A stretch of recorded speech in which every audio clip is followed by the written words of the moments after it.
Okay, hello everyone. It's Dashian Miller, and we're here with episode 95 of our KUDEN podcast. And so glad that some of you were able to join us. And what the hell, I'm looking at my own self in here and got a collar that's rolled up and looking all like I just crawled out of a duffel bag or something. Anyway, and for those of you listening on Apple Tunes and Stitcher and James, a couple of hundred podcast platforms and directories that we're on. You have no idea what I was just talking about, so it's okay. All right. Anyway, for those of you who do know, you know that we do this live in video format and all that as the original broadcast. And so anyway, we're here. This is actually a Valentine's Day holiday, right? This is February 14th of 2022 for those of you listening in the future. And so weren't sure how many people were actually going to show up for this thing because it's one of those significant holidays. And normally I have something, I don't know, inspirational or thoughtful or something to say to lead into things. And then it kind of popped into my mind was around this whole love and Valentine's Day and all that. But what I was introduced to in our Mikyo training a long time ago was this character on the mandala that represents a certain aspect of love. This Aizen Myo, Aizen Myo. Myo is king, queen, light, king, whatever. It's about enlightenment and all that.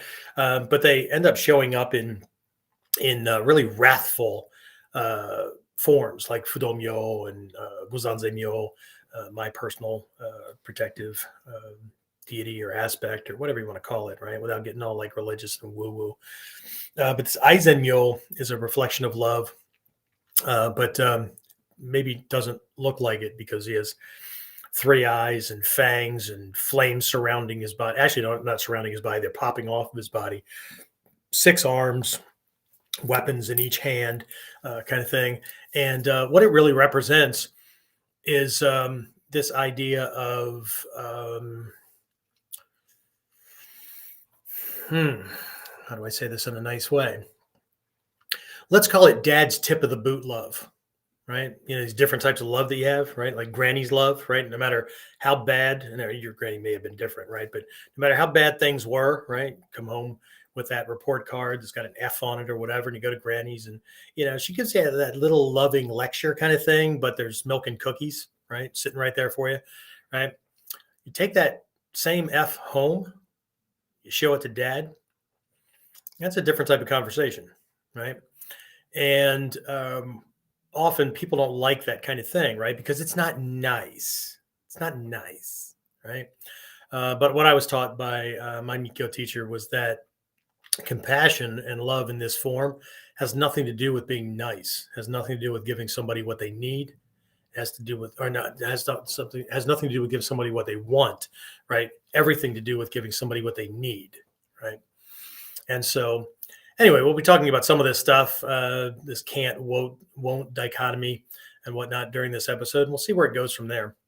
All right. So let's go ahead and officially get it started. And I'll talk to you in just a minute. So the big question is this: how are self-defense and success-minded people like us, concerned citizens worried about protecting ourselves, our loved ones, and the things we care about from the monsters we know exist in the world? How do we train in a way that gives us the skills, knowledge, and understanding we need without becoming paranoid fighters or killers ourselves, and yet still allows us to be the hero protector the world needs us to be? That's the question, and this podcast will give you the answers. My name is Jeffrey Miller, and welcome to KUDEN Radio, real training for real people in a real world. Abso-freaking-lutely. Anyway, I've got James hiding in the background back there, keeping track of things. So if anybody has any questions or comments or anything during the podcast, by all means, type them in there wherever you happen to be.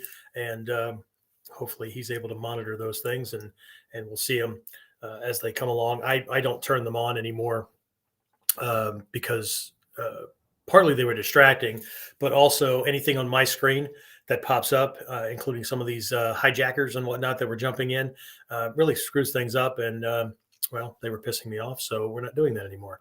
So anyway, I don't need people without a life to decide they're going to screw up other people's.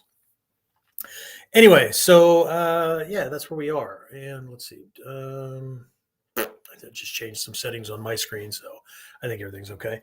Um, okay, so you saw the title screen, hopefully, either in the post that we put out on YouTube and all that kind of stuff earlier today, or in the email that we sent out, or if you were signed in before we got started, right?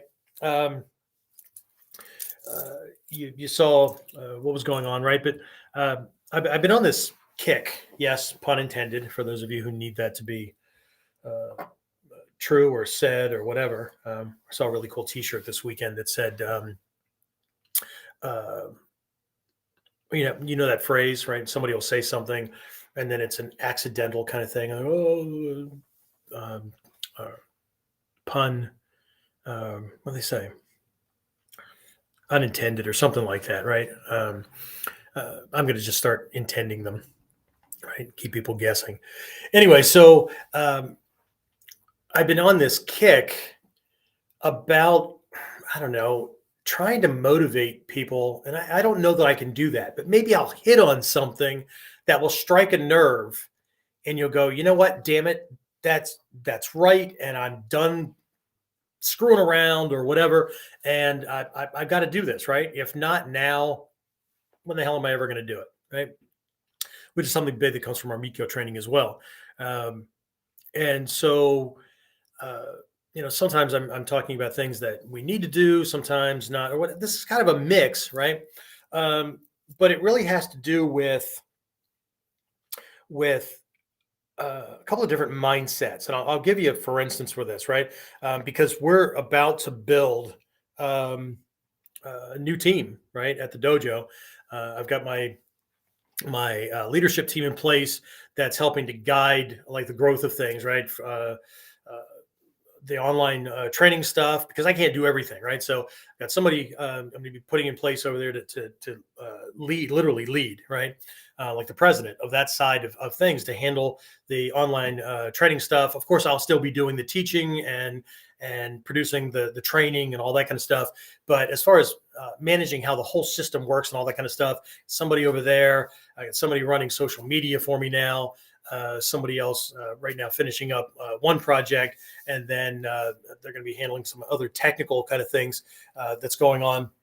But what's happening is the dojo has literally like exploded student wise, right? I mean, we went from from having less than a dozen people left over after all this COVID shutdown and all that kind of stuff, to we're pushing 50 at the moment. And it's just, we've got people calling all the time. As a matter of fact, I just got a call today from a local private school that is having some kind of special event coming up, and they want us to do a breakout session on a topic that martial arts really points to and all that, and that can turn into a bunch of students coming out of that. So cool stuff, right? Just leverage and all that. But the point here is that the school is growing really, really quickly, and I need to expand my staff, right? I need to get people back in place. We need more assistants out on the floor and all that.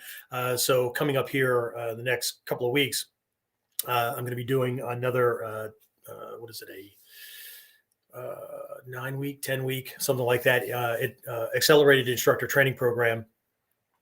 And it's for people that they don't have to be black belts yet or whatever, but it kind of gets the training started, and it gives them a feel for how at least my martial arts schools run and what it takes to be a professional educator in a professional martial arts education thing, right?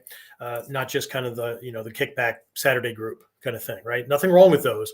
It's just I want people to know that when they enroll in my academies, that we're going to be around when they've gone through the process and they're ready to earn their black belt or their next level or whatever, as opposed to this crapshoot of like, I signed up at Billy Bob's place out of his garage, and then Billy Bob's life changed, whether it was marriage, divorce, job, no job, whatever changed.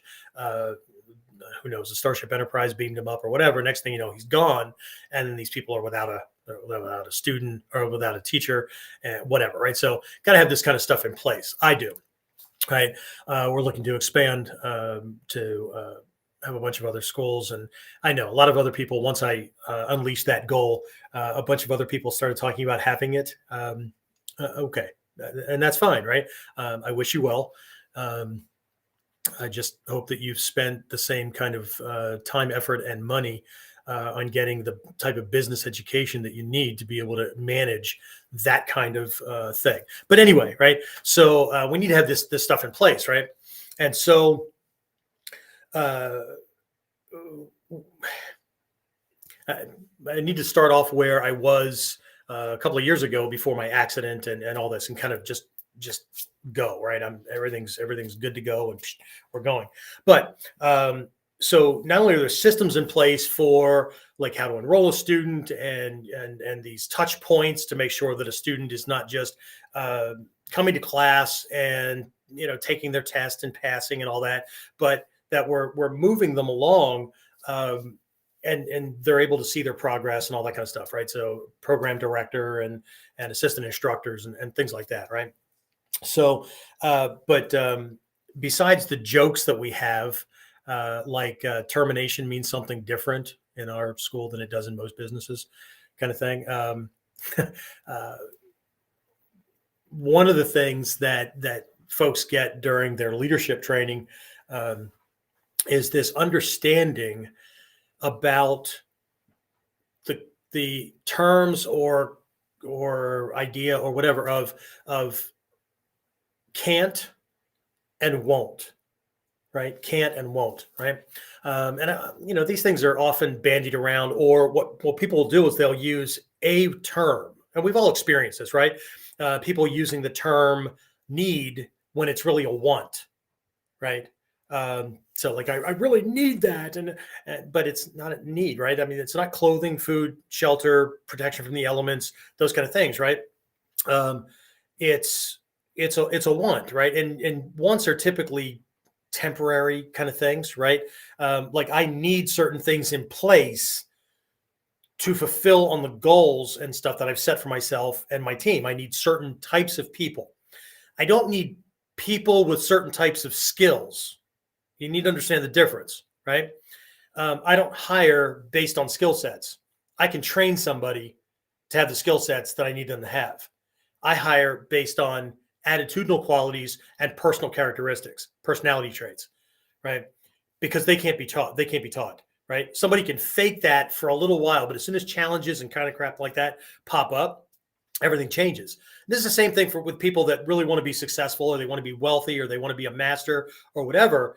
But they don't want to work on those parts of themselves that require the ability to handle challenges and to get back up and keep going after you've fallen down the 14th time, kind of thing, right? That's just too much work, right? They would like it to be handed to them, but they piss it away within a couple of weeks or a couple of months, because they don't have the skill sets, or not even, it's not the skill sets, it's the personal character traits. Now, can they be learned? Of course they can be learned, right? But they also need to be practiced until they become the new you, right? So that's a process of recreating yourself. But you know what? I don't have the time to wait for somebody to catch up, personality type, to be the kind of person I need them to be as a member of a professional team, right? Helping students with progress and growth and whatnot. I don't need somebody who, is runs around being a victim to their own emotions, right? So something happened at 9 a.m. this morning, and they're still carrying the chip on their shoulder or the pissed off mood or whatever it is when they walk in the dojo at 3:30 for classes to start at 4. No, right? If you can't flip that switch and become this other thing, or drop that and let it, no, right? I don't have, no. And I believe that people can change. I just can't gamble everybody's future or whatever on somebody doing that, right? So I would rather teach somebody the skill sets that they need than to have to try to get somebody to do the personality stuff, right? So Attitudinal stuff is more and more important to me, right? But what we end up running into, and again, so that need want kind of thing, right? Often what you'll hear people say is, I can't do that, right? That's part of the job. Well, I can't do that. That's not me, right? So, okay, but this is not a can't do, right? Because you're a human being, you've got a brain, you've got hands and arms and whatnot. You can do that task. You can do this thing. You can say these words. You can talk to people, right? That kind of thing. What you're really doing is using the word can't as a substitution for the word won't, right? And in my academies, when people are on my team at whatever level, whether they're the executive level or they're the instructor level, or they're in our SWAT program, which is a team of student volunteers that help to kind of keep things running smoothly and all that, whether it's helping to keep the dojo clean or setting up for special events or seminars or event security, whatever, right?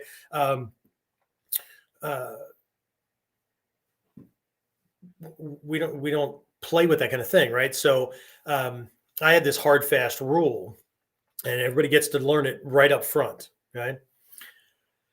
If it's a can't issue, like you literally can't, let's say you're working for me, right? If you can't do something, that's a me problem, right? Because that requires training, right? I just need to train you so that you can do this thing, right? Can't is, I don't know how. Great, no problem. That's a me problem, right? Or as we build more and more schools, and we've got school managers or school directors in place, master instructors, right? Whatever you want to call them, right? Or regional guys or whatever. That's their responsibility, right? Somebody doesn't know how to do something, right? They can't. So that's just a training issue, right? Won't is a different issue, right? Won't is no, I'm not going to do that, right? I won't do that. Okay. That's easily fixed too. See, both of these are easily fixed. Okay. If it's a can't issue, that's easily fixed, right? Somebody trains you to do it. Okay. If it's a won't issue, that's easily fixed too. There's the damn door. Okay. I will not run my stuff, and I don't operate in day-to-day life, right? Where people think that there's a third option, right? They won't do something, so everybody else will bend and pick up the slack so that they don't have to, but they can still keep their job. And then they become the weak link in the system, and why everything's not moving forward, or why we have to hire 3 more people because the work can't be done by this 1 or 2, and on top of that, they become a poison to whatever group that they're in, right? They're not success oriented, right, for themselves or anybody else, right? So I think if they just stall or drag along long enough, it's just easier for people to, because that's what people have always done, right? But they'll just take up the slack, right? They'll be resentful, they'll be pissed off or whatever, but they're not going to do anything anyway, right? They're just, screw it, I'm not doing that. So if you want it done, you're going to have to do it yourself. Okay. Well, if I have to do it myself, I don't need you around. So there's the damn door, right? So, but this also comes into play when we're working on things for ourselves, right? You don't get to have the big prize. You don't get to grab the golden ring on the merry-go-round. Whatever analogy you want to use, you don't get to do that by picking and choosing what you're going to do in a process that requires certain things to be done, right? So, if I've set a goal and I've backtracked on the goal, knowing that certain things have to be in place, there's a certain amount of knowledge or knowledge about certain areas that I have to have. There are certain things that I have to be able to do personally, right? One of them, big time, especially if you're doing any kind of thing like I'm doing, right? Your association to risk has to be better than it is for most people. Most people's association to risk really sucks, right? That no. You mean I could possibly lose everything? No. Let me just flip burgers for a while. Yeah, that'll be good. Okay, or whatever it is, right? I hate the cubicle, but you know what? right? Well, man, I really like to have my own business or run my own. No, because you see, that might happen or that might happen. Yeah, of course, right? No, this doesn't mean that I run into the freaking bear's cave and I want to poke them on the nose and hope I get out alive. I'm not taking dumbass risk, right? This is having the knowledge and the all the information that I need, and then, okay, great, let's move in that direction.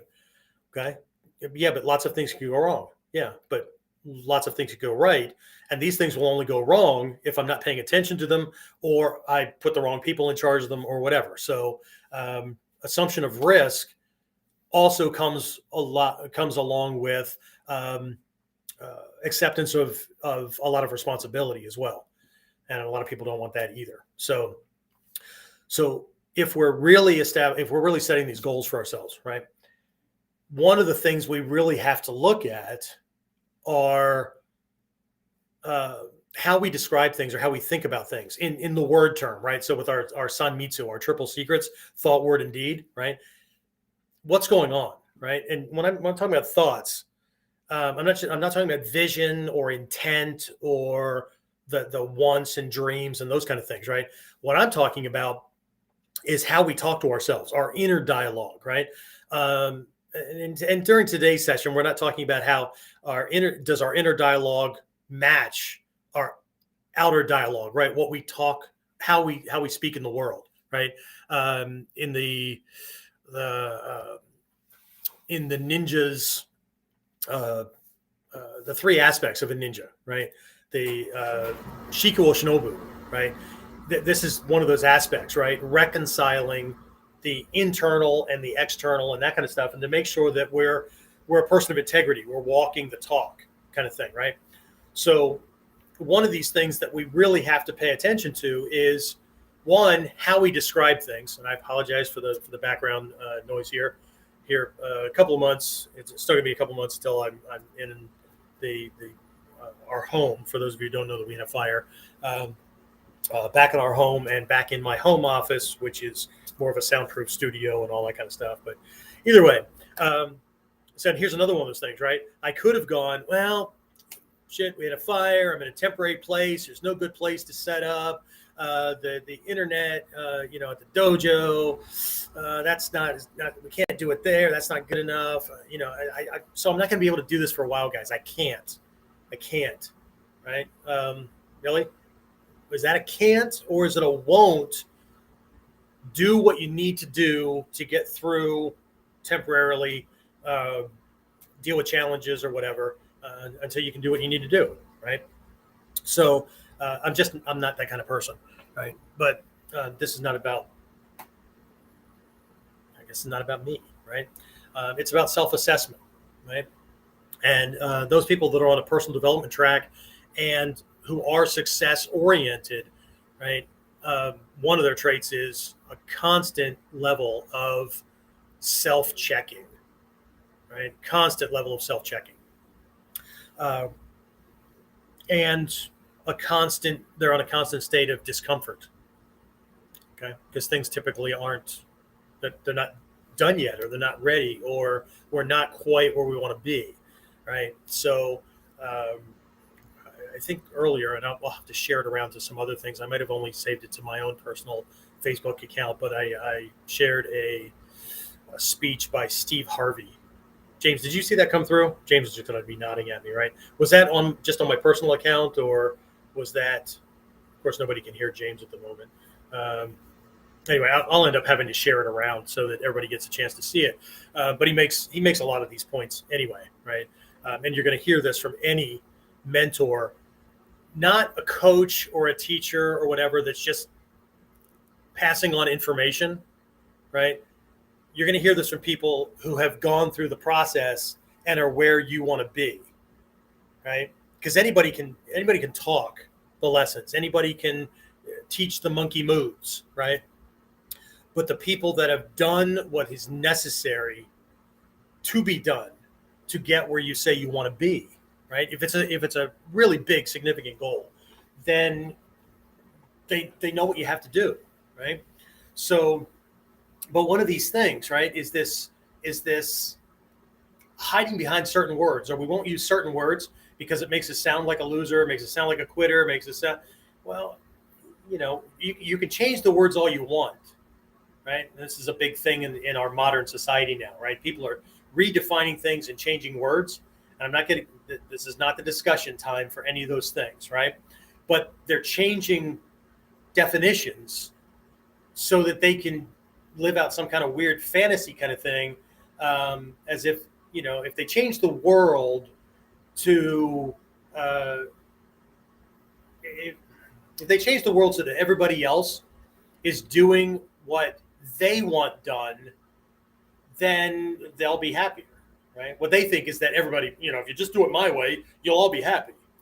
No, you want everybody else to do it your way so you don't have to change. So you don't have to do the hard stuff, right? You still want to live like the kid that mommy and daddy are doing all the hard work for, but you don't want to do it yourself, right?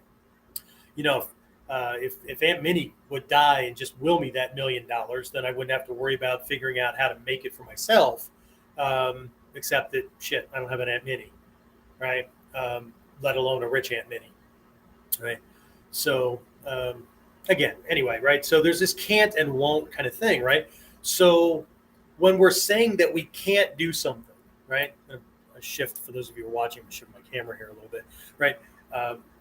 Just for my own edification, right? So, but when we use the word can't, right? I can't do that, right? That's not me, right? I can't bring myself to do that or whatever. Is it really a can't? Like, are you physically handicapped, right? That thing that you say you can't do requires a physical limb that's required for it to happen. And then, okay, maybe you are, right? I'm betting that 99.8% are not, right? But maybe you are. Then you're going to have to explain to me how people that are missing the same limbs are successful in the same areas that you want to be, so they can, right? Are you mentally handicapped to the point where you can't do those things? I think it was today. I do so much in a given day. I don't even know what time it is. If I don't have alarms set on my phone, and to remind me that, ding, you need to move to the next piece, I would probably be late or not a no-show for a bunch of these things. James, was that today too, where I posted that quote from Aldous Huxley? Any person that's capable of reading is capable of changing and improving their situation and their depth of life and all that kind of stuff, basically that kind of thing, right? So, right, are you missing that aspect, right? Are you whatever, right? Are you somehow broken, right? And if you are, then okay, but you still have this aspiration. How do you still make it happen to some extent, right? What I find for most people that use the word can't is they're using the word can't as a substitution for the word won't, right? I don't want to. That scares me, so it's just better for me to not, right? Because I don't want to have to go through that.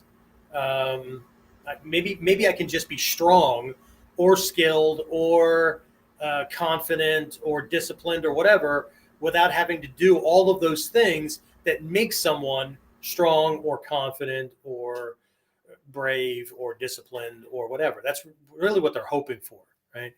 It's one of the things that I was exposed to very early on by my teachers, both in Ninjutsu and then again in Mikyo. There was this whole faulty kind of thing, right? That people want to go through life like a 6-year-old who still believes in baby magic, right? That if I could just, make a wish and blow out the candles or whatever, right? Whatever substitute, right? Wish upon a star, whatever, that I can make these things happen without effort, energy, the expenditure of anything, right? I don't have to be or do anything to make myself into this kind of person that can naturally produce that. Okay. And this has nothing to do with value, right? This has nothing to do, well, it might, right? We'll talk about that in a minute. This has nothing to do with becoming the kind of person that's worth that kind of thing, right? Because people have this weird kind of thing, right? Those people are like highfalutin and they were born with a silver spoon in their mouth. So we weren't. So you just and then what we end up doing is hating and resenting these people without ever learning that most of the millionaires in America today, and there's way more than most people would ever dream of, right? These people still work their jobs and all that kind of stuff, right? These people learned what was necessary, right? They had to learn what they were never taught, right? About how money works and all that kind of stuff, right? To be able to invest or produce, whatever they needed to. There are people like me, right? And many of my friends who grew up poor and taught that you can't have your cake and eat it too, and don't even worry about setting goals because life's a bitch. You marry one, then you die, kind of thing. All these really negative, pessimistic bullshit kind of things, right? That ended up becoming high ranking in this art or successful and influential in other areas, right?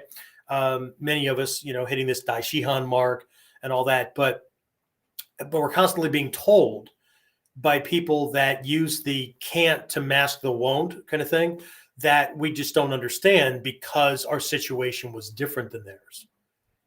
Really? Interesting. Some people have learned, there's some guy named Jason, I don't know if you were on or not. Jason joined one of our things and then got a program and whatnot. And I think one of the things was he could relate, right? With similar stepfathers and those kind of things, right? Brothers from another mother, as they would say, right? Anyway, so but some are surprised when they find these things out. But it does take a lot of work, and the farther behind you are, the more work it's going to take to get there. And don't think that just because somebody was born into a family, people used to always say how lucky my kids were because they were born into this, right? Needed to training and all that. And I very quickly, told them, don't assume things, because when a child's born into a certain environment, right, they can often take things for granted and then they don't see the same kind of value in it, right? Or they, I'm not going to do that, right? Because they didn't come to it from the same place that somebody who earned it or was trying to make sure that, like in my case, it was a violence and success kind of thing, as opposed to just wanting to earn a black belt or just wanting to train in the martial arts, right?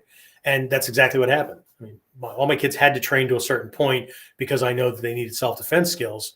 Some liked it, some not so much, right? My daughter Trinity, she loved class when she was in it, but if she could get out of it before going to class, she would do it. I love her to death, but and Dad would never say "I told you so," but she's had to use things a couple of times in her life. But there was a certain amount of training they had to do, whether they wanted to or not. But as soon as they hit that point, right, none of my kids train today, none. Okay, so. Again, be careful assuming that because somebody was born into a happy family, they're going to turn out to be a happy, well-adjusted person, or because they were born into money, that they know how to handle money and keep it, right, and not piss it away as soon as Grandpa dies and they get their trust fund and they're going to be able to pass that on to their kids. Yeah, no, right. So. But we have to be careful with these things, right? So here's the thing, right? There's this can't and there's this won't, okay? There are very few things between you and this goal that you want, right, that you cannot do. And that goes for people that write to me all the time and tell me that, their job position or they're out of money. One person just wrote to me the other day, I don't even remember names, and I would never name names anyway, but I get these kind of messages all the time, right? Like they just bought a house and they, have car and whatever, right? And so they only have $5 to their name, so they can't afford to do any training or whatever.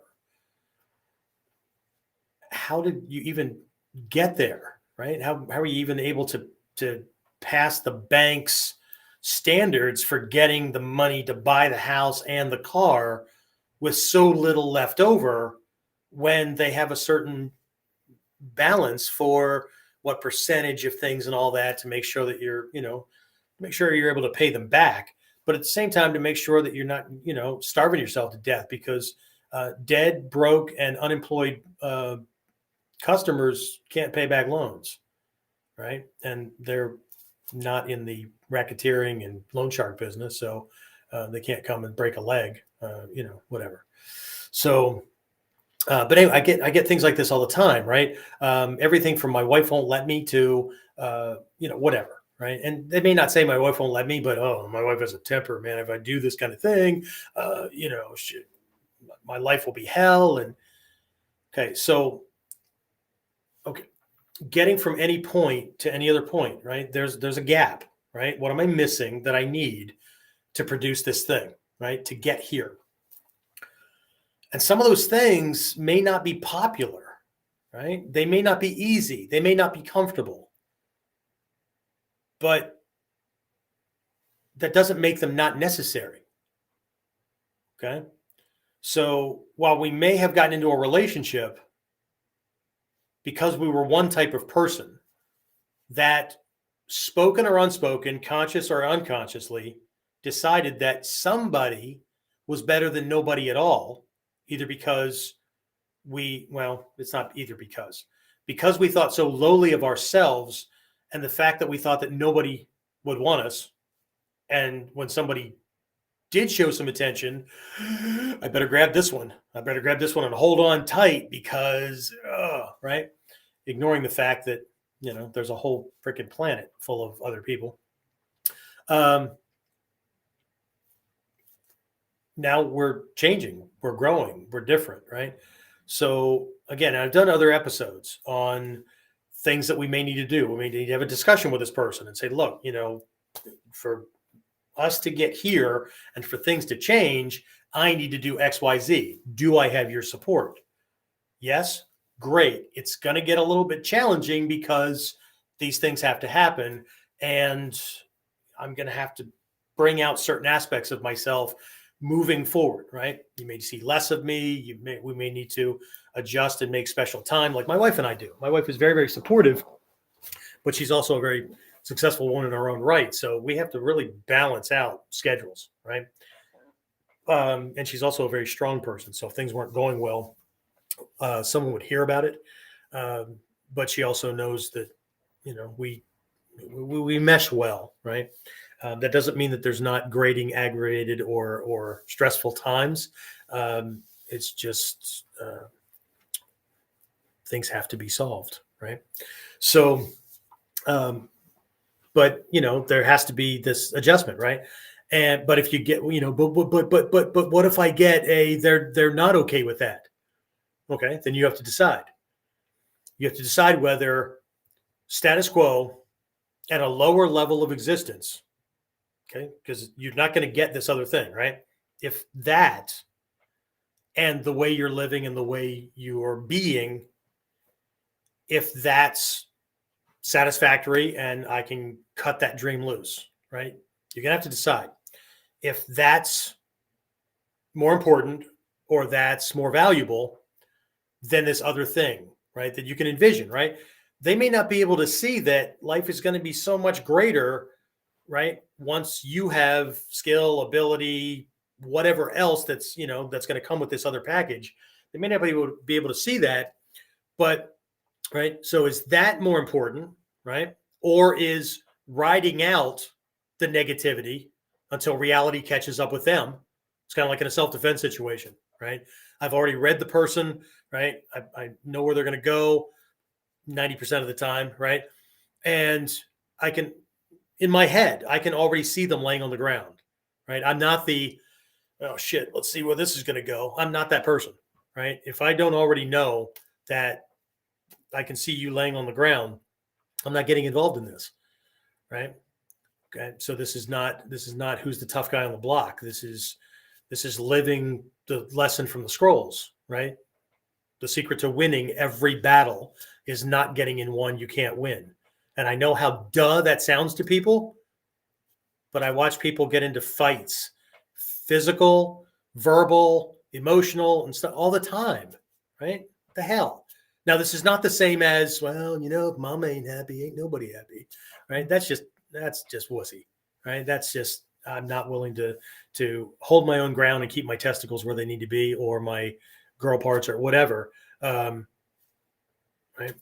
Are you married to somebody that is your equal and you have a significant or a mutually beneficial relationship, or are you married to your mom?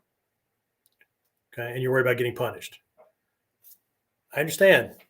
Happy wife, happy life, all that kind of stuff. But you know what? That's supposed to be mutually beneficial, right? That's supposed to be a two-way street. If it's not, then there's already a problem. But either way, right? What's more important, right? Not rocking the status quo and maybe having to go through the whole process of finding somebody else that is the right kind of fit for who you are now, right? Is that more important, right? In which case you got to cut your dreams loose. Otherwise you're going to drive yourself insane, right?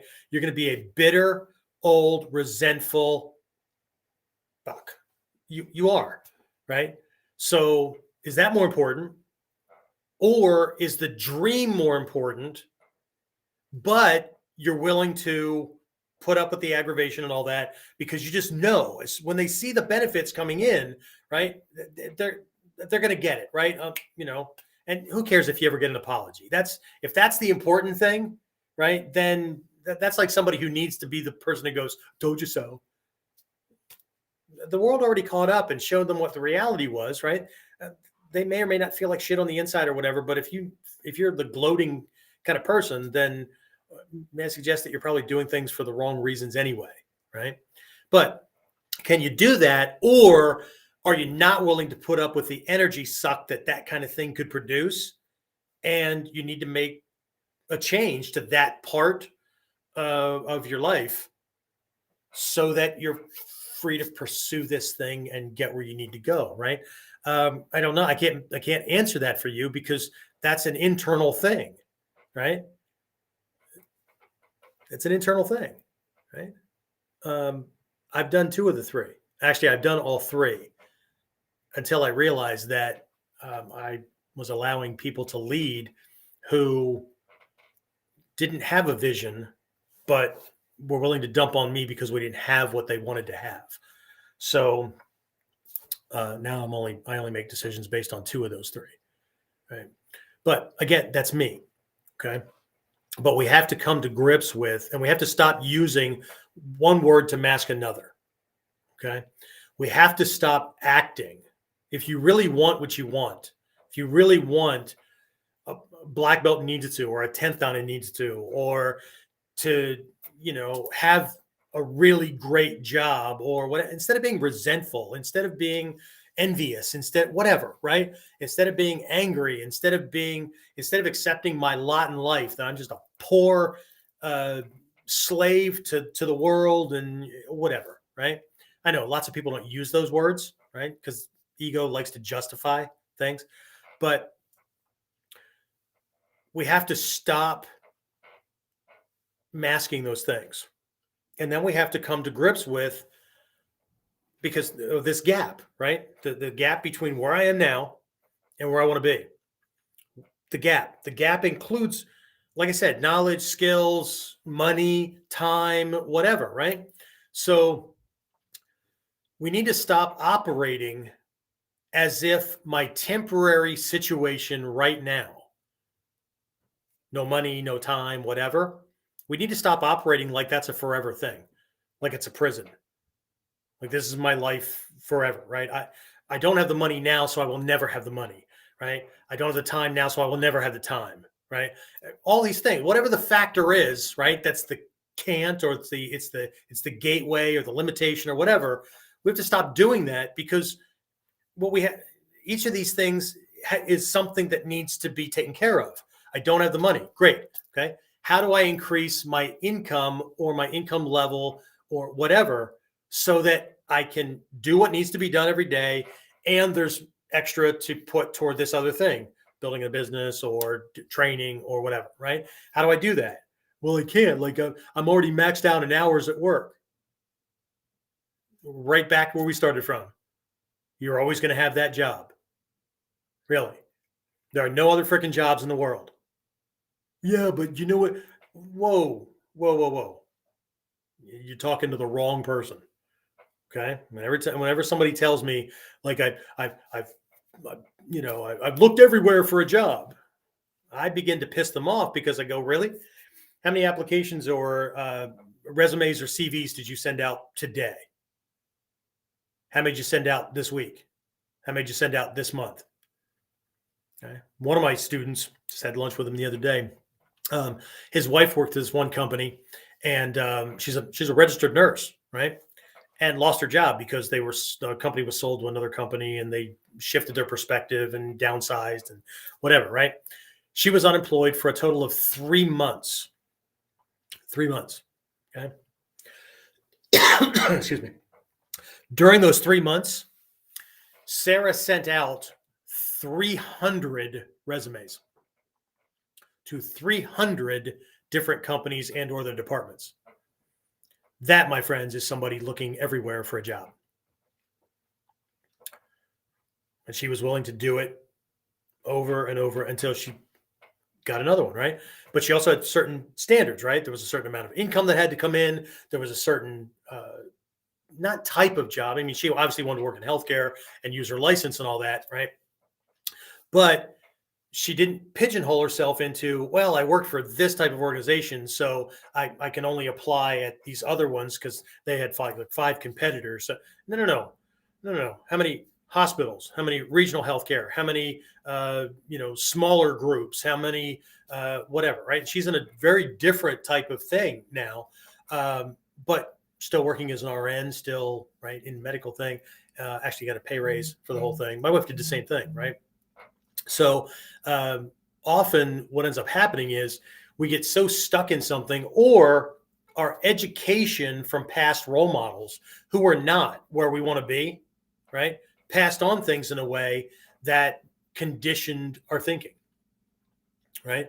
So the question is, how many of your can'ts are actually can'ts, right? So like I can't do that thing because I don't know anything about that. Okay. Like I can't be a salesman in cosmetics because I don't know anything about cosmetics. Really? You know anything about selling things? Can you learn about the product line? Right? Yeah, but I've always sold cars. And it's the same skills. The object is just different. Right? The benefits are different, but you know that there's benefits for. So, I mean, if you really know sales, or did you just memorize a sales script and a to-do list, and so that's all you got, right? You don't really understand sales. You just go through a step-by-step checklist, that kind of thing, right? It's the same thing with our training, right? Okay. Oh, I can't roll because I'm really stiff. It's really good for stiffness. Yeah, I know. A bunch of you said stretching. Okay. It's rolling. Okay. Because rolling is a natural massage to the body. And you just start slowly, and you don't need to be doing freaking dive rolls, and start in a place that you can grow up from, right? But not only is rolling a great body stretching and flexibility kind of thing, but it's a great aerobic exercise as well, right? Because more muscles have to fire to adjust and all kinds of things, right? Well, I can't bend my knees more in training to get lower in my kumi because it makes my legs hurt. Yeah, you don't stop doing that until your legs are strong enough to hold up your damn body, and then you won't have that problem. Okay? But see, what stops people? It's that the pain or the discomfort or when you tell me something hurts, right? Which of the 5 different types of pain are you experiencing? Because only 2 of them are going to cause me to say, don't do that. You're hurting yourself. Okay. So the training is whatever, right? But we have to be honest with ourselves. If you can't be honest with yourself, how the hell are you going to be honest with anybody else, right? You're the only one you can't lie to. And if you can, man, you're way better than the high-paid actors in the world that I don't trust, right? I don't trust actors. And the reason why actors don't have really good long-term, for most of them, really good long-term relationships is, if you think about this, actors, right, are professional high-paid liars. They are chameleons. They're able to change and shift to become this character that will convey. I mean, they're so good at it, they can convince you that they're this other person, right? So, but it's really, really difficult to lie to yourself, right? And you've got to have a couple of mental issues that allow that to happen. But we can condition our view of reality by telling ourselves the same story and the same lie over and over again, right? Until it actually becomes real to us. And we would swear to God that that situation actually occurred that way, or that it even occurred. Right? It's a downside. The upside to that is you can do creative visualization over and over and over again and recite affirmations and all that until your subconscious shifts to that new belief system, right? It's the same shit we've done all along. We just did it accidentally, right? And here you have this perfect chance to recreate yourself into this thing. But anyway, there's this can't, right?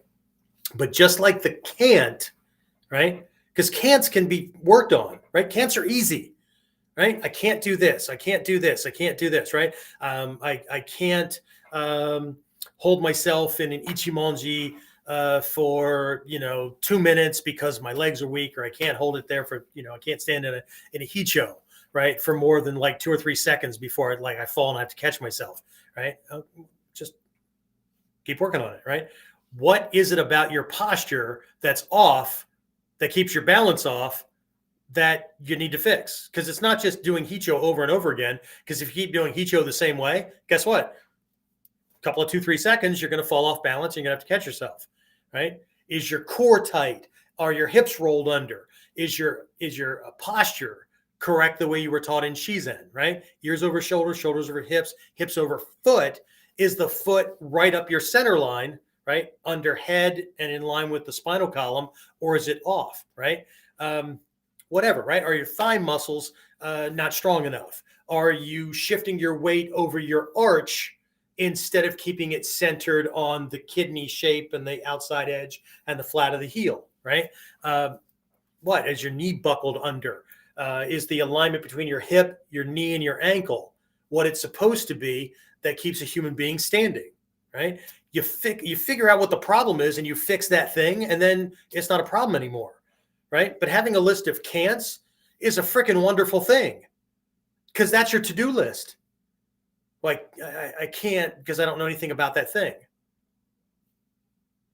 If you're listening to me, you have access to the freaking internet. Start doing Google searches. Start going on to these free education sites or low-cost courses on Udemy or whatever, right? I mean, find somebody who knows something about that that's willing to teach you, because they're repaying what a previous mentor helped them with, right? Start telling other people, you don't know anything about this. Do you? Is this something you can help me with? No. Okay. Do you know anybody who does? Fantastic, right? Hey, whatever, right? Well, I can't talk to people.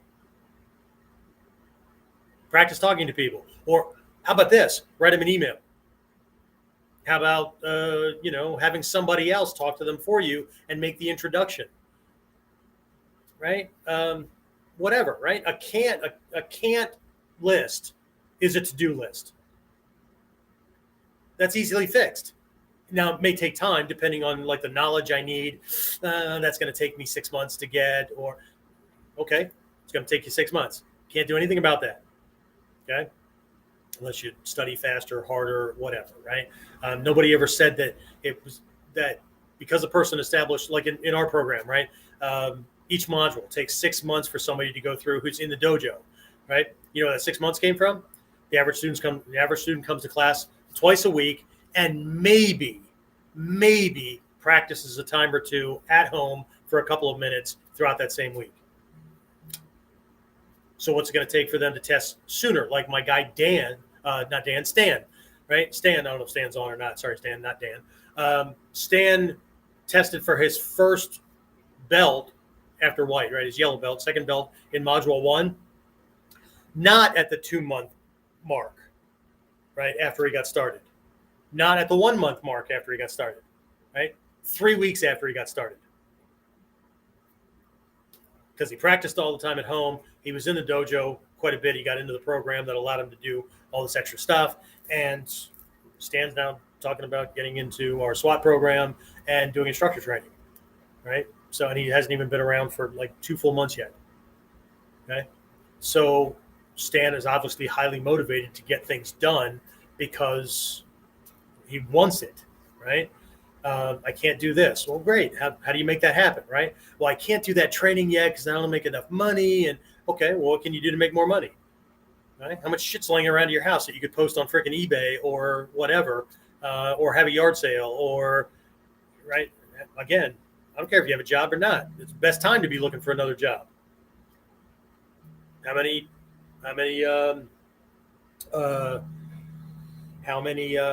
applications did you put in this week? How many applications did, right? And are you looking for things that will pay you what it is that you need, right? Or are you still operating based on, well, as long as I can get the bills paid and I have a little left over to, I don't know, pay for my Hulu and my Netflix subscription, I'll be good, right? What do you need, right? What's the gap? And how do I get there, right? Now, just like in my place, right? Can't easily fixed, requires training, requires whatever, right? What are your won'ts? What are your won't do's? If I were to give you a success list to go from point A to point B, right? Do these things and that is freaking guaranteed to happen. And you won't do, let's say it's a list of 9 things and you won't do 2, 6, and 7. But if I tell you these things, these 9 things have to be done in this order, right? And that will happen, right? But you won't do 2, 6, and 7. Well, you can blame me for it not working because I tried everything. I worked the system. Really? You're that gnawing feeling you have, that lump in your throat, that gnawing feeling that you have because you know you're lying your ass off? Okay? I can't help you. Okay? I gave you what you needed. What are your wants? Okay? You take your wants to the mirror and you look at the guy or the girl looking back at you and you have a discussion with the person that is stopping you from getting what you want. And stop blaming the money, stop blaming the time, stop blaming all these other things. Because want's easily fixed too. And life is doing it to you all the time. Life is showing you the damn door. And the door is to a different path than the one to the goal that you want. Happy Valentine's Day. This is the Aizen lesson. Right? That's why all the flames are there and the fangs and because these are the things that are not nice. These are the things that are challenging. These are the things that make us uncomfortable. Right? We think that people got rich or they got successful or they became a master or whatever, like Hatsumi Sensei, right? Well, he became Soke because like Takamatsu Sensei made him Soke, right? It wasn't Hatsumi Sensei didn't pick that. Hatsumi Sensei became the kind of student that Takamatsu felt safe to pass things on to, that it wasn't going to be pissed away or fall apart in a couple of weeks, couple of months, couple of years, right?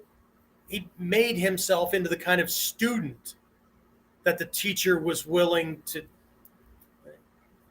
You think the Grand Master just like picked somebody out of a freaking one of those little hamster wheel kind of things with a bunch of names in it and go, oh, we're going to make him Soke of whatever, right?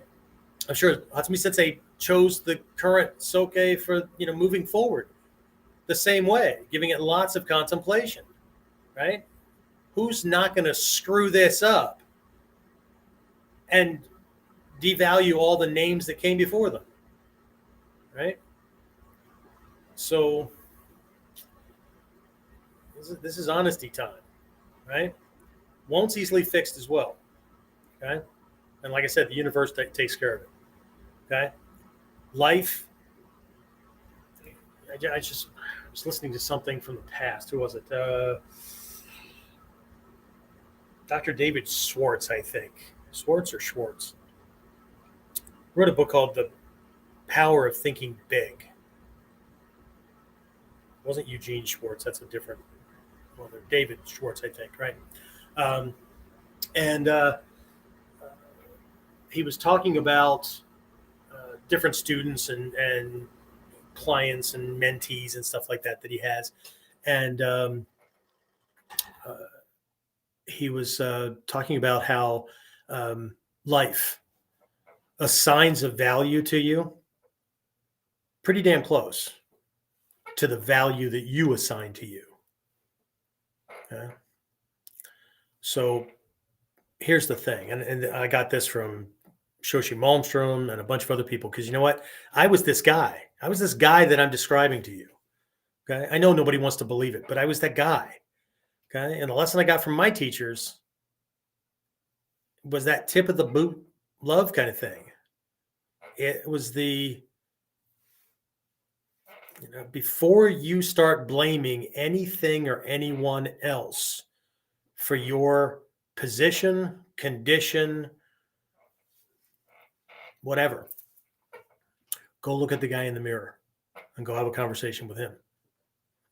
I'm sure they had the same conversation with girls too. So, right, this is not a guy thing, girl thing, whatever, right? Go look at the face in the mirror. Okay. And you got to reconcile with them, right? When you stop bullshitting that person, then things will start to change, right? I think one of the other posts I just put out was, James, was that last week or a couple of days ago? Anyway, it was, I think the statement I made was, I would rather, how'd that go? I would rather get the unpleasant truth, right? No matter how bad it is, right? About a problem, right? Than to have somebody sugarcoated, right? Because I can fix a true, honest, authentic problem. That can be fixed. No matter how uncomfortable, no matter how much work, effort, whatever it takes, it can be fixed, because I can, that's the problem, right? I got the truth about it. That's the problem. A lie, a problem that I don't have the facts about, or that's been lied about or twisted or whatever, can never be fixed, no matter how much sugar you throw on top of it. So no matter how many sugar-coated words we use for our own misgivings or our own fears or our can'ts or whatever, no matter how much we do that, all we're doing is making it more difficult to get where we say we want to go. Right? So anyway, that's what I have for this one. So let's open this up. If there's anything, James, I'm going to unmute and open you up. Hopefully you've been sitting like perfectly still. So you either like one jacked Zen master, or your screen froze up again. No, I saw you move. Never mind. Hey, look, it's James, everybody.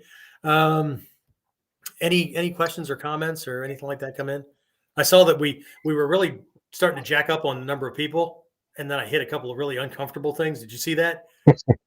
Every time I hit like the numbers dropped, and people are like, no, I had to go.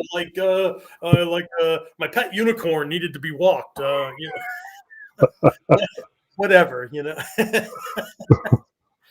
Since he's an ass. Yeah, well, there's that too, right? Did anything come in other than the hey, hi, whatever? No questions. No. Carl's on. So. Absolutely. Anything you want to throw on top of that fire? I know how you like public speaking.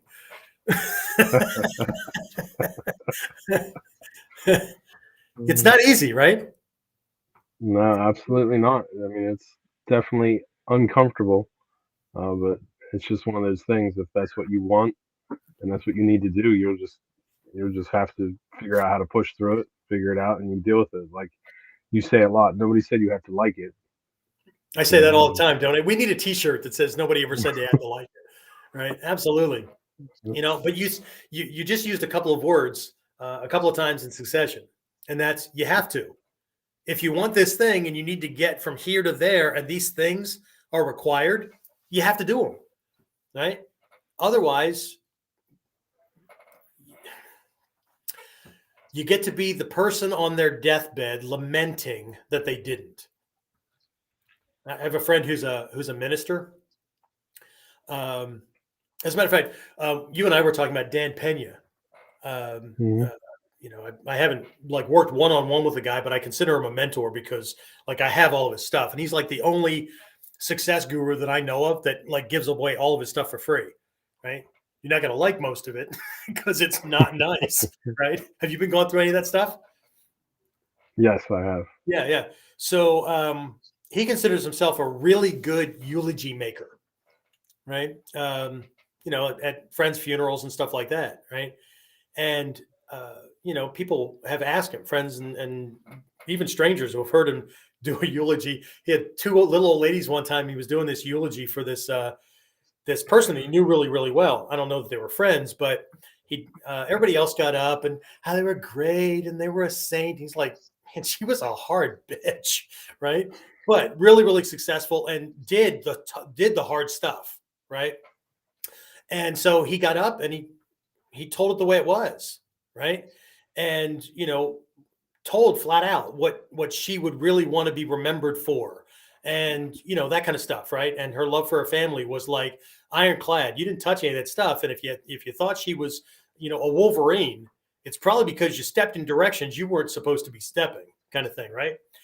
And he said afterwards, right, people were like looking at him like he was like some evil monster, and these two little ladies came up who were friends of this person that he had done the eulogy for. And they said, that was really great. Would you do ours when we pass? He didn't know these ladies from squad, right? But but anyway, the point of the little thing here was, he said, everybody that's ever asked me to do one of these things, when I've asked them, what do you want me to mention? What do you want me to talk about? Right? Not one of them talks about the highlights of their lives. They talk about the things they regretted not doing. And they wanted those things to be put out as a reminder to don't die with regrets, kind of thing. Right. And so he only has three. I don't know. I don't know that I have more than that. But one was he's a combat trained Army officer who never saw combat. Okay. I was a freaking military policeman, got a chance to see combat. I don't wish it on anybody, but at the same time, part of who I am is because, I duck bullets and I can flat out look you in the eye and go, if it's not going to kill me, I'm okay. We'll figure this out. Right? Even if it is going to kill me, we're going to figure this out. Right. Another one was, even though his relationship with his parents weren't all that great, the night before his mom died, he was yelling and screaming at her that, God damn it, Mom, you're not going to die. Stop it. Knock it off. And the next day she was dead. Right. So there's a problem. Right. And his other one, which I can absolutely relate to, is he didn't set his goals high enough. Right. So I think people need to really consider, what are your regrets? And do you want to die with those? Right. One of my things from early on was I listened to more than enough adults say, Jeff, if I were 20 years younger, I would, should have, could, whatever, right? If I could go back and do it. One of my fears that I developed was being that guy on my deathbed. I never want to look at my kids or my grandkids and go, if I were 20 years younger, right? Those things like if you could push a button, go back to your high school, whatever, knowing what you know now, what would you have done then? I'd have punched more people in the throat. I'd have punched myself in the head for being too freaking scared to deal with some of these people that I found out that were terrified but had a facade going on, kind of thing, right? Besides that, I wouldn't push the damn button. High school kids are stupid. Right? I would not go back to that time in my life again. That's just no. So, because I don't have any regrets about having my children or anything like that, right? So To go back and change things means that all of these other things would have gone, all the positives would have gone away as well. So I don't play those games, right? But I think that he made a really, really good point about regrets and the fact that most people on their deathbed, they're not thinking about all the great things, right? There's things that they regret not doing, right? So every time you choose a won't over a you have to do it, you're choosing to be that person, right? That's just one more regret, right? That's just, God, there's a pain, right? And I don't mean like a pain, like he's a pain in the ass. I mean, that's a gut wrenching lump in your throat kind of pain, you know? That's just, to me, that sucks. And I'm a couple of years older than you. But anyway, right. So, but nothing else came in. Philip just sent a question. How can we teach children the difference between can't and don't want to? How? Yes. Let them bump into the wall. My thing with my kids was always, if it's not going to kill them, I let them ride through on that decision they were going to have. They'll learn faster by bumping into the wall. Parents run around too much, or grandparents run around too much trying to save kids from bad choices. Kids' brains they're not fully formed yet, right? They don't have certain functions in place until certain ages or age ranges. And that includes like really adult things like being able to delay gratification. Shit, there's 30, 40-year-old freaking adults that still can't handle that kind of thing, right? And success requires delayed gratification. Being able to schedule things, knowing the difference between good and bad when connected to pain or pleasure, those kind of things, right? There's just those parts of the brain, discernment, those kind of things are not formed yet. You want to speed up the formation of those mental faculties. Let them make mistakes. Let them bump into things, right? Or if you're going to help them, really don't tell them they can't do something that you know that they don't have the resources and what not to do. Help them see the light faster, right? Here's an example. I'm going to dim you out here quickly. How do I do this? How do I make us on here equally at the same time? How do I do that? Oh, there it is. Thanks. Cool. Now it's just both of us, right? Because I was about to have you like just move your lips and I would talk and then really throw people off.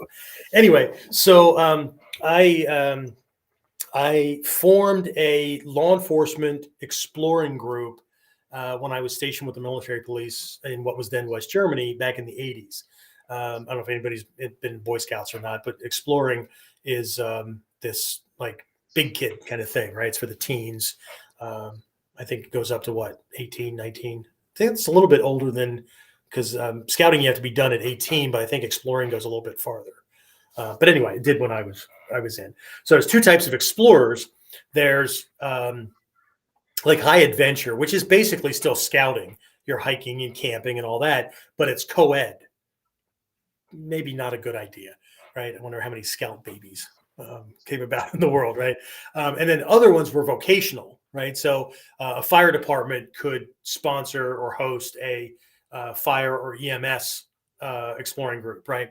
A police department, which is what happened with mine, and that's how I actually got into law enforcement, right? I didn't want to be a damn cop, and then my friends were a part of it, invited me to a meeting, and I was like, holy shit, there's a science behind this. Wow, that means I had, wow, I must have had advisors that were cops with brains and not just out to like shoot people in the face. Anyway, so I paid it forward like my mentors did, and I was raised in a scouting family anyway. But when I was stationed in Germany, I convinced my military police unit, which required commanders and all that kind of stuff, that this would be a good thing, right? It would be for dependent youth and all that. Didn't have to be associated with the military police unit or anything like that, but they would be learning about this stuff. So there were all these things that we did, and one of them There's a bunch of commotion upstairs. Anyway, one of them had to do with like they would still go camping and do these extra little events, and they had to raise money to do that, right? So, they decided that they wanted to go on a ski trip, right? Now we're in West Germany, the Alps, right? Not close to where I was, right? Required transportation, required logistics, required money for ski passes and lifts, and how many of you have. So I didn't say no, you can't, because we don't have enough money in the treasury. What I said was, this is a really great idea. Okay, so what do we need? Because a couple of them had already gone skiing and stuff, right? Except mom and dad footed the bill, right? Okay, so what do we need, right? Okay, so are we going to just like do it as a day trip? Because that means we're only going to have like a half an hour while we're there. Or do you want to do this? Like we'll do it over a weekend. Okay, great. Okay, so what do we need, right? Where are we going to stay, right? Well, like the chalet and all that kind of stuff. And okay, so let's look that up, right? So how much is that a night? Well, last time we stayed and everything, that was like, I don't know, like $30. I mean, we're talking mid 80s, right? So it's like $30 a night, or okay, great. All right. So whatever, right? No, that was a person, right? So the chalet, these ski resorts are not cheap, right? So the place was like $120 a night. And if we put 4 people in a room, that dropped it to $30 a night, right? So, okay, so we're running down this list, right? So how are we going to eat? How are we going to feed, right? What are the tickets, the lift tickets, right? We're doing this thing for 2 days. And like they kept doing the math, right? And the number just kept getting bigger and bigger and bigger. Okay, great. So they're still like, okay, well, it's going to be like this much. Okay, great. How much do we have in the treasury? $52. Right. So it was going to cost like well over $150 per kid and all that kind of stuff, right? And most of them, their parents were not like officers or whatever, right? Okay, great. So we have this gap, right? To make sure that everybody. So here's the thing, right? Is everybody going to contribute and pay their way, or is the post going to pay for the tickets out of the treasury? Well, the post is going to pay. Okay, great, right? Because a lot of the kids, their parents were going to go, not no, but hell no, right? So I kept leading them through this thing, and then okay, so all right, we're short like $300-400, right? Okay, so what can we do to make the money? See, I'm running them through the same process that I would run any student through for goal setting, right? Okay, so how are we going to make the money? We didn't go, we don't have the money, so we can't, right? They were highly motivated. Great. Okay. How are we going to make the money? Okay. Well, we could do bake sales. Okay, great. How much did we make on average over our last 3 bake sales? $20-30. Okay, great. How many bake sales do we have to make $300-400? And how long will it take before people are bake saled out internally and externally to where we're making less and less, right? Okay. So we can only have so many of those. What else can we do? Well, we can do a car wash. Okay, great. Right. Have we done a car wash? Yeah, we did one. Okay. So how much did we make with that one? Whatever. Right. So I was acting as devil's advocate, right? Not saying, yeah, but not saying no. And here's why, right? They didn't think big enough. So I was helping them think big enough. Okay. And not with the intention of shutting it down, because if these kids could have figured it out, shit, we'd have gone skiing, right? No big deal, right? But once I ran them through the process of what a mature mind does to solve a problem, right? Because they were not in a position to do really big fundraisers, right? I mean, raffle tickets, because we'd have had to pay for the tickets to be printed and go around to other places to come up with. And I think there was prohibition between scouting and the military unit and all that kind of stuff, that there were certain things that we couldn't do, right? There was literally we can't do that because of rules and regulations, not because we can't, because we're missing something, right? There was literally a hard, right, wall. Well, anyway, I led them through this whole process, and then they're looking at each other, and, they were trying to work it out. And they said, maybe that's something we can do next year, because it's going to take us longer to make that amount of money. maybe we could just go on a camping weekend. Are you sure? Yeah, that'll work out. We could do this. And then they started planning the camping weekend. And you know, that camping weekend, they had more fun than they had in most of the other camping weekends because they absolutely wanted to be there. And it wasn't just something we came up with because the advisor said we're going to, whatever, right? They planned it. They did everything. But because they had to learn about what was all involved that mom and dad normally took care of, or the school took care of for these trips and all that, that's how they learned, right? And it changed everything about those kind of things. I also think it's important that kids learn the value of affirmations and how they're built, how they're structured, how they should be worded, all that kind of stuff. Now, obviously, at their level, but kids could absolutely learn the value of doing affirmations like, I enjoy being a strong and in shape, fit young man, young woman, whatever, right? I enjoy learning and being smart, right? I enjoy those kind of things, right? So it's present tense, it's active. That's absolutely important, right? These are all things that not only wealthy, but really, really successful, all the power athletes, right? Olympians and all that kind of stuff, they all do this stuff. Visualization, positive affirmations, all this kind of stuff that if you were taught this stuff and you're not doing it, then you're like my kids that took this stuff for granted and they think it was important, right? Because it was already provided for them, right? Comfort is the poison of success.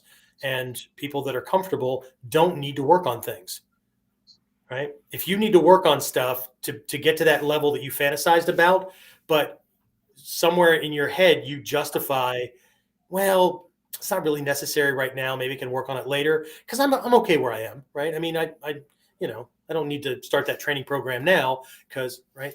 So either one of two things are going on. Either you're comfortable at your level of skill or in whatever you're doing, right? Or you don't really believe that you could be the victim of violence or that you might have to protect somebody that you love anytime soon. Because if you did believe that and you recognize that aspect of life in the world, then you would find it unconscionable to hold off your training one more freaking minute.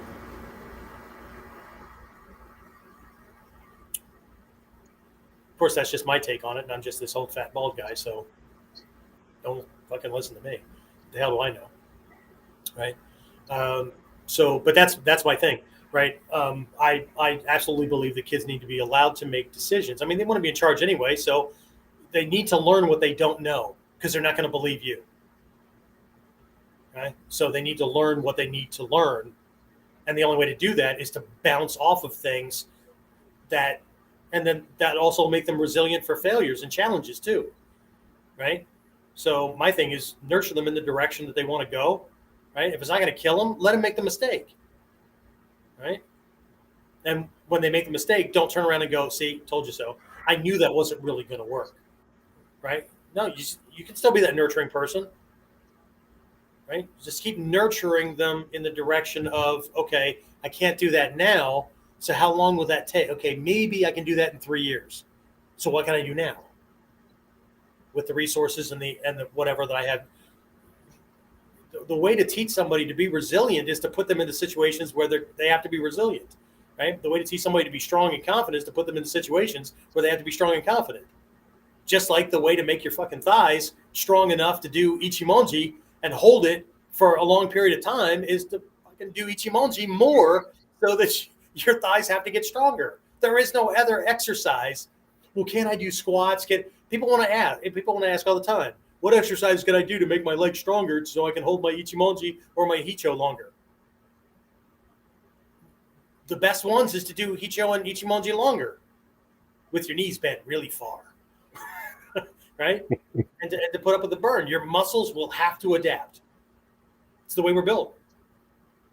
Discomfort is the path to comfort.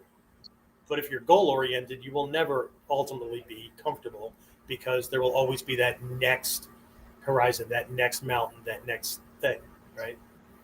And maybe there won't, but that's not the way I'm wired. So now That's not the way I'm wired today.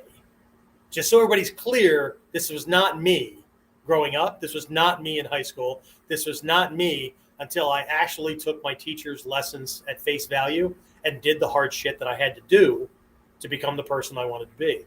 And guess what? Still not there yet.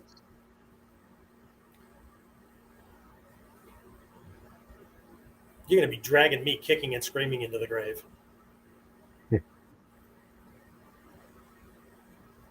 So anyway, as much as I joke around about becoming the old guy who's going to be sitting on my porch screaming at people, get the fuck off my lawn.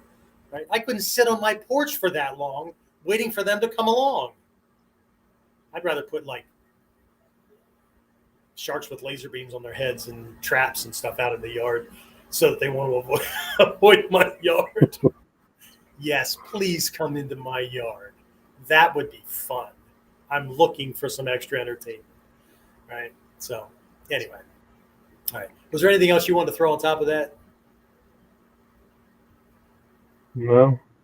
Conversations with me can be funny, and they can range all the way to gut-wrenching system shutdown. Yeah? Okay? Absolutely. Well, welcome to the fucking club, because they were the same with my teachers, too. Why the hell should you be any different? Not just you, James, but anybody that I'm talking to. Everybody wants to be the different one. They want to be the prodigy, right? The one that didn't need all the lessons, right? Just being in the presence of the master, whoa, right? They want to be the freaking Messiah. They want to be they want to be the one that just didn't need all this extra stuff, right? But there's no proof. It's kind of like I've got a stepson that is a super freaking genius, but I have to remind him on a regular basis. You don't do your freaking work. You don't do your schoolwork. You don't live up to your responsibilities. So guess what? There's no proof. There's no evidence that you're this brainiac, because you take the lazy road every single time, right? So what it really comes down to is that old adage that nobody cares how much you know until they know how much you care about yourself, about the mission, about getting things done, about others, whatever. Nobody cares how much you know, right? If you're just this self-centered prick or this person that like hides in a corner, whatever. And I get it, right? I mean, everybody thinks that I'm an extrovert. When this thing gets turned off, my wife will have to pry words out of me because I really am an introvert. But I'm also a teacher. So maybe I'm a extra. I don't know what the hell. I'm an on the fence avert. Whatever. Anyway, so cool. Guys, just can't and won't. Just they're not the same thing. Right? And take can'ts as a blessing. If you know what your can'ts are, you're halfway there. You have a roadmap. Take care of the can'ts, and the goal will take care of itself. Okay? If you know what your won'ts are, then you know exactly why you're not where you want to be. And the only one that can fix that, you have to turn your won'ts at least into can'ts so that you can fix the can'ts.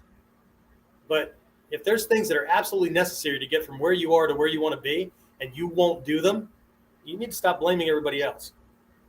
If you're doing that. If you're not, then, accept. Because if you don't accept it, and just get on with things and hang out in your comfort bubble and stay there and be okay with that, if you don't, in for a really bad deathbed experience. And that's just been my experience with other people that just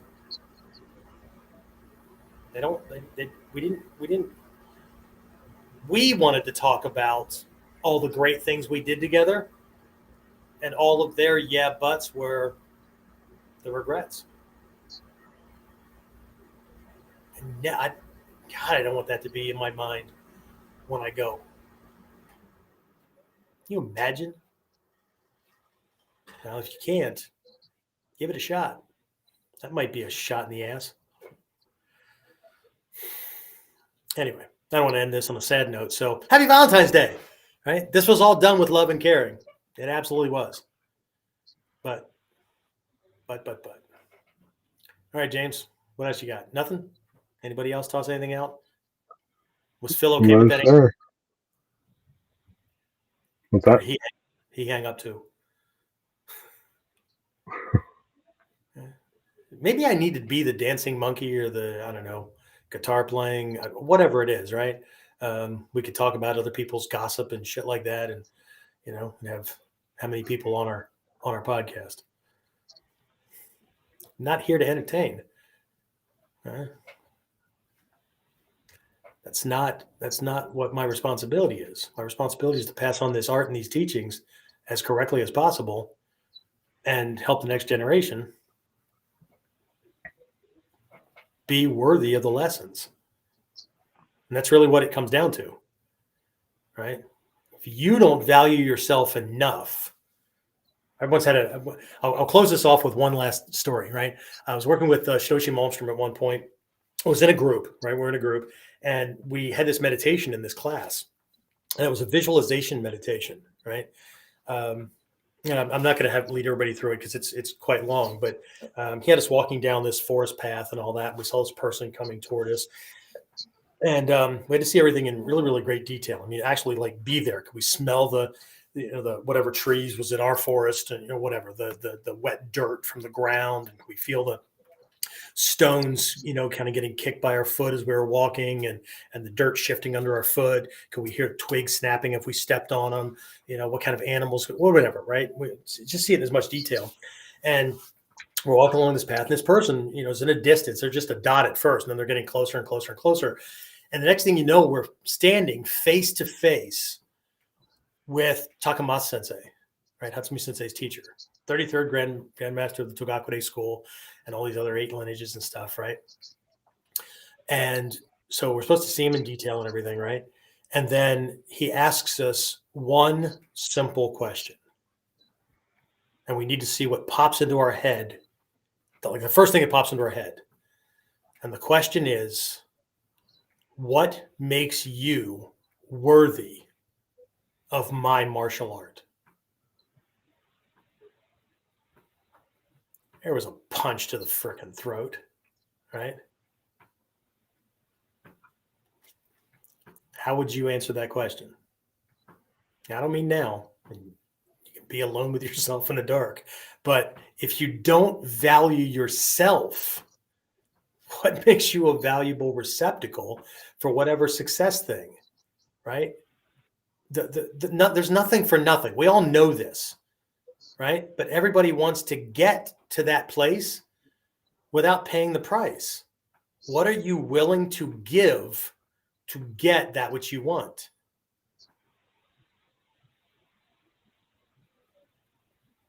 Okay.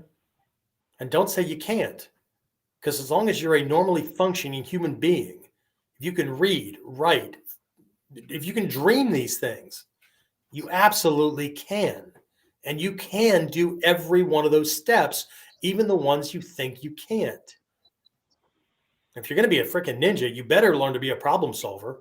So figure it out, like James said, right? You have to do it. So you have to figure it out. Not only do you have to do the do, but you have to figure it out. And if you don't know how, go freaking ask someone who already is doing that thing. What do I have to do? What do I have to know? And there's a huge difference between can't and won't. So stop using the damn word can't for the word won't. You need to do certain things to get that which you want. That's proper use of needs and wants. Okay? God, I need a Diet Pepsi. No, I would like a Diet Pepsi. Okay? I don't need one anyway. So, right? But stop coloring things. As long as you're bullshitting yourself, we'll end it there. All right. James, anything else? Philip just said thank you for the info. Good podcast tonight. That's Awesome. it.